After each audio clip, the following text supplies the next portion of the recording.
என்ன அர்ஜுன், என்னை தூக்கிட்டு வந்தா மட்டும் போதுமா? நான் எந்த வளையல் போட்டுக்கணும்னு நீங்க தானே எடுத்து கொடுக்கணும். என்ன நாகமணியை யாரோ ஒளிச்சு வச்சிருக்காங்களா? அப்படின்னா ஒளிச்சு வச்சது யாருன்னு உங்களுக்கு தெரிஞ்சு போச்சா? யாருங்கய்யா இப்படி ஒரு காரியத்தை செஞ்சது? வேற யாரு? அந்த சாது இருக்கானே அவன்தான். என்ன அமிர்தா, வளையல்காரர் வந்திருக்காருன்னு நான் சொன்னதும் அவ்வளோ சந்தோஷப்பட்ட. இப்ப என்னடானா இவ்ளோ அமைதியா உட்காந்துருக்க, என்னாச்சு உனக்கு? இதோ பாருங்கம்மா, நீங்க எல்லாரும் ஒத்துக்கிட்டீங்கன்னா உங்க மருமகளை அவங்க அறைக்கு கூட்டிட்டு போய் வளையல போட்டு கூட்டிட்டு வரேன்.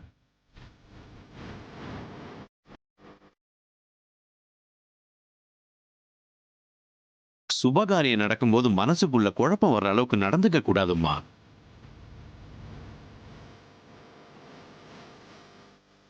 நான் சொல்றது சரிதானம்மா? பாவம், இந்த பொண்ணோட வீட்டுக்காரரு அவங்க கையில வளையல் போட்டி விடணும்னு எவ்வளவு ஆசைப்படுறாரு பாருங்க. நீங்க சொல்றது கூட சரியா தான் இருக்கு. அமிர்தா, நீ என்னம்மா சொல்ற? என்னம்மா யோசிக்கிறீங்க? உங்களை உங்க அறைக்கு கூட்டிட்டு போய் வளையல் போட்டு வர்றது உங்களுக்கு சம்மதம் தானே?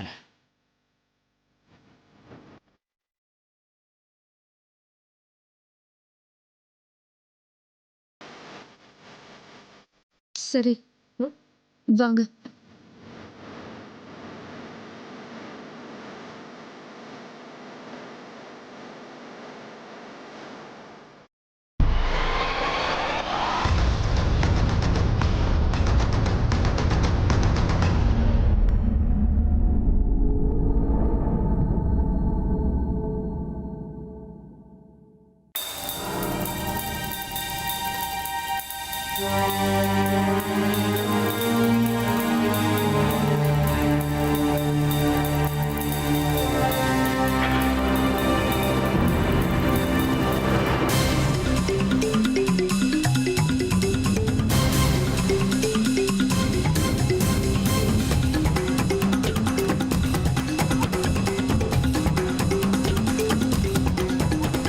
ஐயா, இது என்ன இடம்? இதோ இந்த இடத்துல தான் சித்தையா. அந்த நாகராணி அந்த சாதுக்களை எந்த காரணத்துக்காக இந்த புத்துக்குள்ள ஒரு தேகத்தை வச்சு காப்பாத்திட்டு வரான்னு புரிய மாட்டேங்குது. அந்த சாதுக்களோட தேகம் இந்த புத்துக்குள்ள தான் இருக்கு. சாதுக்களோட தேகத்துல இருந்த ஆன்மா வெளியில போகாத அளவுக்கு தன்னுடைய சக்தியால தன்னுடைய கட்டுப்பாட்டுக்குள்ள வச்சிருக்க சித்தையா. அவ என்னவா வேணா இருக்கட்டும், அது நிறைவேறாத அளவுக்கு நான் பண்ணிடுவேன்.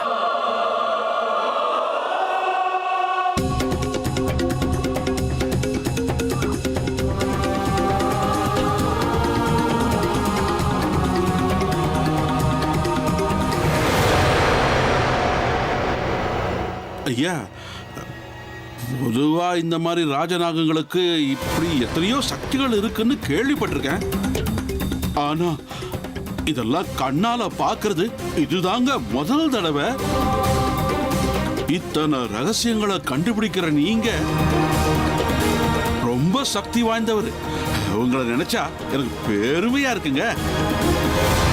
இது மட்டும் இல்ல சித்தையா, இன்னும் என்னெல்லாம் பண்ண போறேன்னு பார்த்துக்கிட்டே இரு. ஜெய் மகாருத்ரா.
ஜெய் மகாருத்ரா.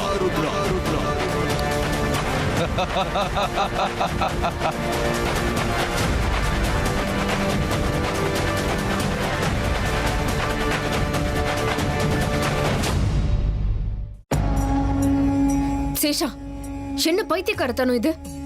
இப்படி வேஷத்தை மாத்திக்கிட்டு வந்தா என்னால கண்டுபிடிக்க முடியாதுன்னு நினைச்சியா? அதுவும் இல்லாம இப்போ வேஷத்தை மாத்திட்டு வர வேண்டிய அவசியம் என்ன இருக்கு? கொஞ்சமாவது உனக்கு அறிவு இருக்கா? உனக்கு உனக்கு இத்தனை தடவை சொல்லியிருக்கேன், ஆத்திரப்படாத, அவசரப்படாதன்னு. ஆனா உனக்கு உன்னோட பிடிவாதம் தான் முக்கியமா இருக்குல்ல? இங்க பாரு, இந்த வீட்ல இத்தனை நாட்களா இருக்கிறது நான் தான். இந்த வீட்ல எப்போ என்னெல்லாம் நடக்குங்கிறது எனக்கு தான் தெரியும். நேரம் பார்த்து ஒவ்வொரு அடியும் எடுத்து வைக்கணும்னு நான் பாக்குறேன். நடுவுல நீ இந்த மாதிரி அவசரப்பட்டு காரியத்தையே கெடுக்க பாக்குறிய சேஷா. ஏன்? நான் தான் அன்னைக்கு உன்கிட்ட சொன்னல, நம்ம எதிரிங்க இப்போ முன்ன மாதிரி பலவீனமானவங்க கிடையாதுன்னு. இனிமே நாம எவ்வளவு எச்சரிக்கையா இருந்தாலும் பத்தாது. அப்படி இருக்கும்போது என் கிட்ட கூட சொல்லாம நீ இப்படி வேஷத்தை மாத்திக்கிட்டு வந்திருக்கியே, ஏன் சேஷா? ஏன் இப்படி அவசரப்பட்டு தேவையில்லாத வேலையை செஞ்சுக்கிட்டு இருக்க? வாயை மூடு. இப்படி கோவப்பட்டு 4 வார்த்தை கத்திட்டா நீ செய்யறதெல்லாம் சரியாயிடும்னு நினைச்சுக்கிட்டு இருக்கியா? நீ எந்த அர்த்தத்துல பேசுற? நான் பேசுறதுக்கு என்ன அர்த்தம்னு இருக்கட்டும், உன் நடவடிக்கைக்கு என்ன அர்த்தம் அத முதல்ல என்கிட்ட சொல்லு. அப்படின்னா? ஓ, எல்லாம் தெரிஞ்சிருந்தும் எதுவுமே தெரியாத மாதிரி அப்பாவி மாதிரி ஒரு முகத்திரைய போட்டுக்கிட்டா எனக்கு எதுவுமே புரியாதுன்னு நினைச்சுக்கிட்டு இருக்கியா? நாகமணியை திருடி நாக குலத்துக்கே அநியாயம் பண்ண, எதிரிகளை அழிக்கிறதுக்காக மனுஷ குலத்துக்குள்ளே புகுந்து மனுஷங்க மாதிரியே வாழ்ந்துட்டு இருக்கிற நீ, உன்னோட லட்சியத்தையே நீ மறந்து நாக குலத்துக்கே பெரிய கலங்கத்தை ஏற்படுத்திட்ட. நீ பண்ற எல்லா விஷயமும் எனக்கு தெரியாதுன்னு நினைச்சுக்கிட்டு இருக்கியா? அமிர்தா, மொத்த நாக குலத்துக்கும் கலங்கத்தை ஏற்படுத்துற காரியத்தை பண்றியே, இது சரியா? என் மேல இவ்வளவு பெரிய பழைய சுமத்துறியே, யோசிச்சுதான் பேசுறியா? என்னமோ இஷ்டத்துக்கு வாய்க்கு வந்தபடி எல்லாம் பேசிக்கிட்டே போற. உன்னை பத்திர உண்மைகளை எடுத்து சொன்னதுக்கே உனக்கு இந்த அளவுக்கு கோபம் வருதே. கண்ணு முன்னாடி நடக்கிற அநியாயங்களை வேடிக்கை பார்த்துட்டு சும்மா உட்காந்துக்கிட்டு இருக்கனே, என் மனசுக்குள்ள கோபம் எப்படி எரிமலையா வெடிக்கும்னு நீ கொஞ்சம் நினைச்சு பாரு. வார்த்தைக்கு வார்த்தை அவமானம் கலங்கோன்னு சொல்லிக்கிட்டே போறியே, இப்ப நான் அந்த அளவுக்கு என்ன தப்பு பண்ணிட்டேன்?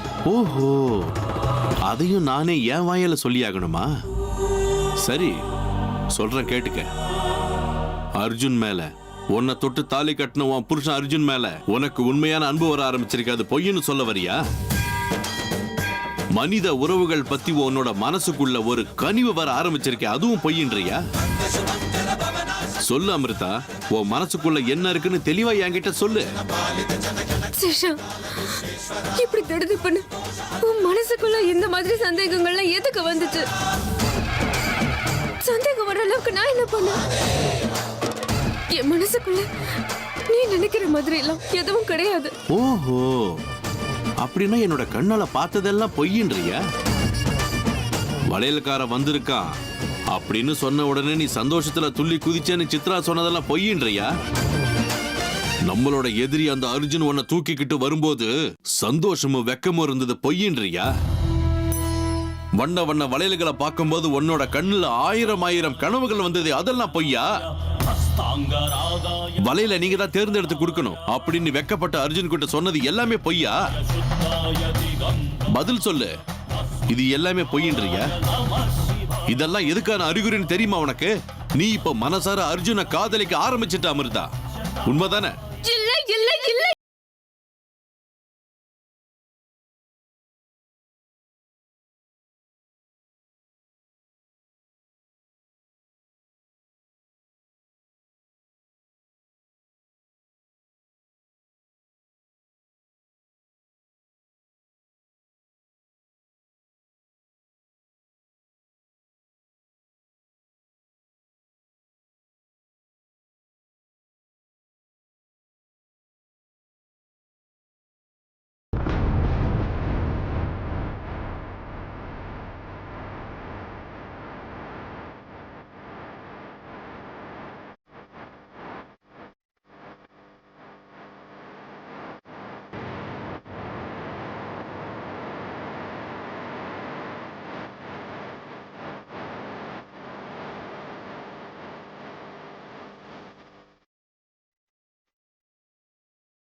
பாத்தைய சித்தையா, என்ன பேய் அரைஞ்ச மாதிரி நிக்கிற?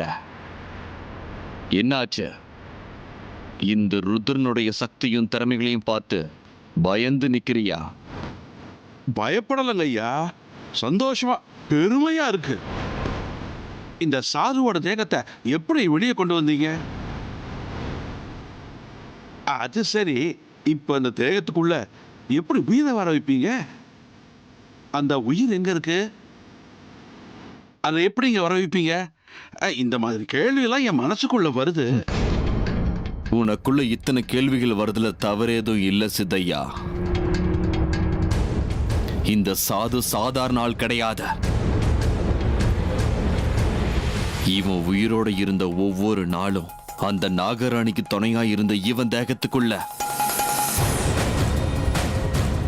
இவனோட ஆத்மாவை அனுப்புறதுக்கு நான் என்ன முட்டாளா?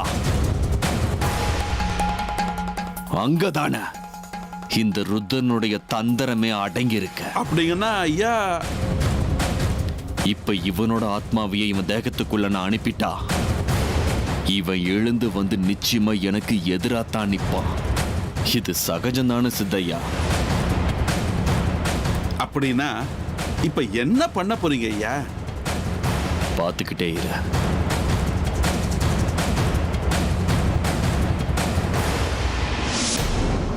ருத்ராட்சி, ருத்ராட்சி, ருத்ராட்சி.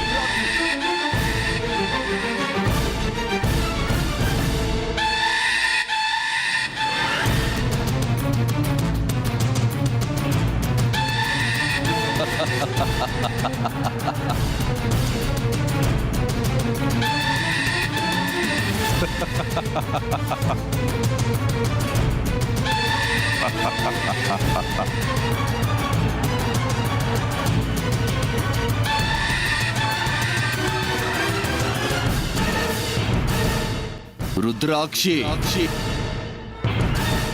நீ இப்பவே இந்த சாதுக்கள் தேகத்துல ஆன்மா உருவத்துல போய் சேர்ந்தாகணும். இவனுடைய தெய்வீக குணங்கள் எல்லாமே அழிஞ்சு போகணும். வெறும் தீய எண்ணங்கள் மட்டுமே இவனுக்குள்ள இருக்கிற மாதிரி பண்ண. இனி இவன் பார்க்கறதுக்கு மட்டும்தான் சாதுவா இருக்கணும். ஆனா உள்ளுக்குள்ள இந்த ருத்ராவோட கட்டளைக்கு அடிமையா தான் இருக்கணும். சொல்றது புரியுதா? போ ருத்ராட்சி. இப்பவே இந்த சாதுவோட தேகத்துக்குள்ள ஆன்மா உருவத்துல போய் சேர்ந்துரு. போ.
உண்மைகளை பொய்யா நிரூபிக்கிறதுக்கு நீ முயற்சி பண்றதால மட்டும் பொய் ஒண்ணு உண்மை ஆயிடாத அமிர்தா. உன்னோட லட்சியத்திலிருந்து நீ கொஞ்சம் கொஞ்சமா பின்னோக்கி சரிஞ்சு போறன்றது என்னோட கண்ணுக்கு ரொம்ப தெளிவாவே தெரியுது. இல்ல, நான் என்னைக்குமே என் குறிக்கோளுக்கும் லட்சியத்துக்கும் அநியாயம் நடக்கிற மாதிரி எதுவும் பண்ணதில்ல, பண்ணவும் மாட்டேன். நீ இப்படி திடுத்தப்பன்னு வேஷத்தை மாத்திக்கிட்டு வந்து நீ பாட்டுக்கு இங்க நடக்கிற ஏதோ ஒரு சம்பவத்துக்கு உன் பார்வையில உன் கோணத்துல ஒரு அர்த்தத்தை கொடுத்து என் மேல இந்த மாதிரி சந்தேகப்படுறதெல்லாம் சரியா இல்ல சேஷா. என்னால இது ஏத்துக்க முடியாது. இந்த மாதிரி எல்லாம் பண்றதால ஆபத்தை வேண்டி நாமளே வரவேற்கிற மாதிரி தான். அதை மறந்துடாது. நான் வேஷத்தை மாத்திட்டு வந்ததால எந்த ஆபத்தும் எனக்கு வரலன்றதை நீ முதல்ல ஞாபகம் வச்சுக்கோ. நான் நினைச்சிருந்தா என்னோட உண்மையான உருவத்திலே வந்திருக்கலாம் இல்லையா? உன் முன்னாடி மாறு வேஷத்துல வந்து உன்கிட்ட பேசுற அளவுக்கு இன்னும் எனக்கு கோழத்தனம் ஒன்றும் வரல. நான் இங்க வந்ததே உன்னை எச்சரிக்கை பண்ணிட்டு போலான்றதுக்காக தான். பாதை மாறி போற உன்னை மறுபடியும் சரியான பாதைக்கு கொண்டு வரணுன்றதுக்காக தான் வந்தேன். உன்னோட கடமையை ஞாபகப்படுத்த வந்தேன். புரியுதா?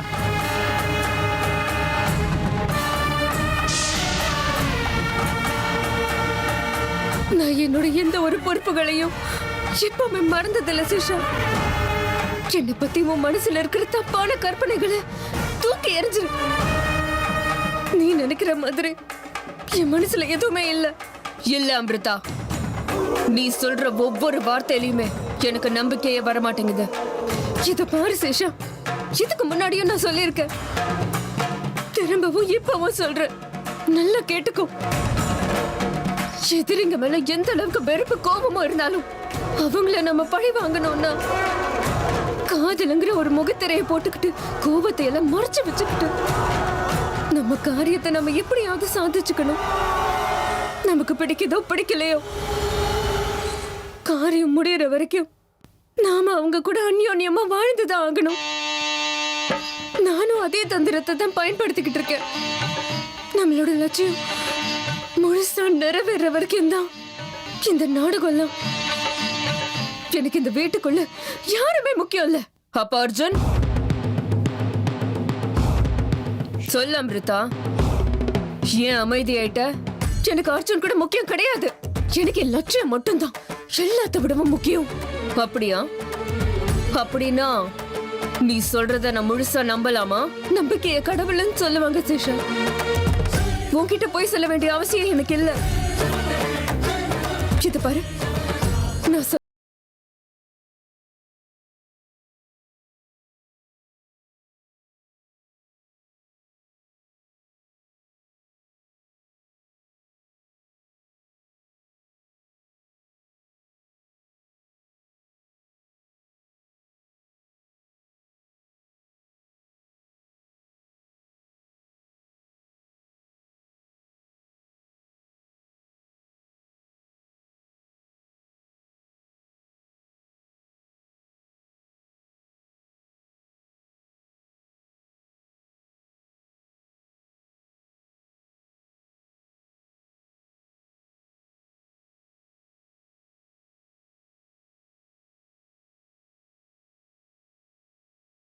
பொறுத்த வரைக்கும் ஒரு பிரம்மாஸ்திரம் மாதிரி.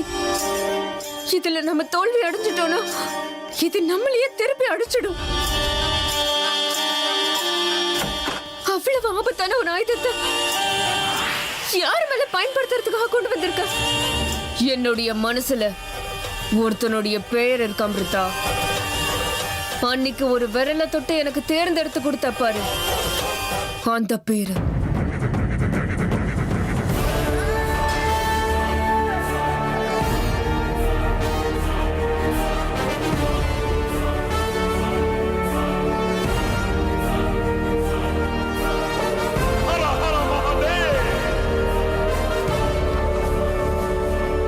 சேஷா,